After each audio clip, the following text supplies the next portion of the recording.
again, $TICK. Okay, that pulls up the ticks, which is this. It's not going to look like this. I've actually had to draw these lines onto the tick chart. And to draw those lines, you're just going to go to drawing tools and you're going to make 4 lines. Okay.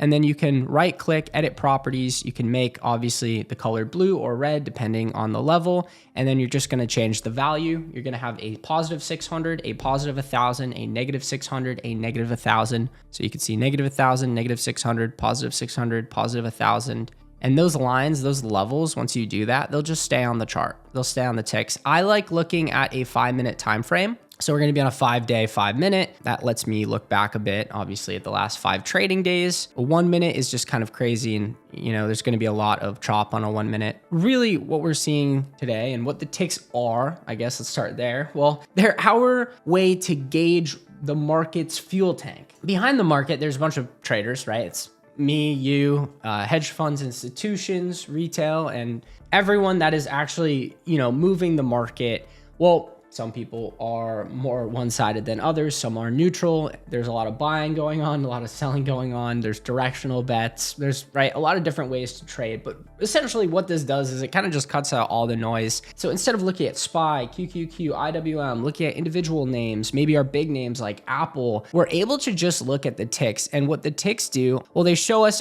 are not necessarily our buyers in control, our sellers in control, but is there more buying power or selling pressure? So using buying power and selling pressure, those are going to be those 2 terms you're going to hear me use a lot. Well, buying power means that obviously the market is going to be moving to the upside. So right now, we're seeing that the 5-minute candle, this tick, if you want to call it that, is dipping below 1,000. So negative is selling pressure, positive is buying power, 0 is neutral. So 0 is if you look at it from that perspective, the overall market's fuel tank is essentially neutral. The buyers and the sellers, they're kind of just equaling each other out, right? And we're finding this neutral ground. Whereas when there's more buying power that comes into the market, you'll see that the ticks move up into the positive. So this is 0 right here. And I can draw a level here for 0 if that makes it easier. And you can obviously do this yourself too. So let me make this our 0 level and value just is 0.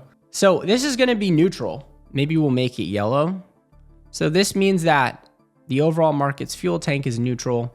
There's just about an equal amount of selling pressure and buying power in the market. The market will look very red if we're in the negative, negative 600, negative 1,000. You can see anything below negative 1,000. That means there's a lot of selling pressure. The market obviously opened in the red by a lot. And so without having to, again, look at individual names, look at our, SPY, IWM, QQQ, we're able to just look at the ticks and kind of gauge what's going on and who's in control. Right? We could say in control, I guess. And then as we start to move up into neutral, into positive, you can see that just means there is more buying power coming into the market. And it's going to be not a means for you to make any decisions in your trading necessarily, more for you to just stay in sync and in tune with the market and what's going on. And so the trend, again, if you look at the bigger picture and you look at a lot of days, it's kind of chaotic. So maybe kind of punch in here and look at one specific day, or let's just look at today, right? So what's the trend today? Obviously opened up a lot of selling pressure in the market down there at negative 1,300 on the ticks,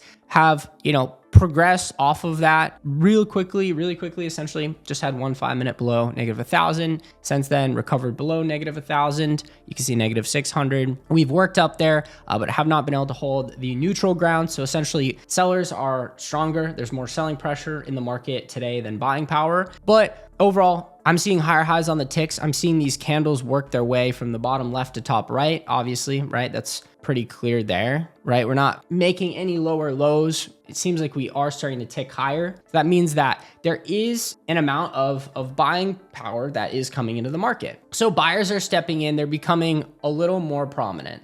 Does that make sense? And so without even having to look at SPY, we kind of know what's going on right now. And so again, it's this push pull, if you want to call it that, between buyers and sellers. That's what moves the market. And then really seeing where there's more of either, right? If there's more sellers, if there's more buyers. And that's what the ticks do. It's just a quick and easy thing to look at. It's not going to be used as a predictive engine. It's not going to be used to, in my trading at least, for me to make any decisions. that is what the ticks are though. If you see me pull them up on the live calls in the morning, well, now you know what they are. Now you know what they do. Now you know what I'm looking at.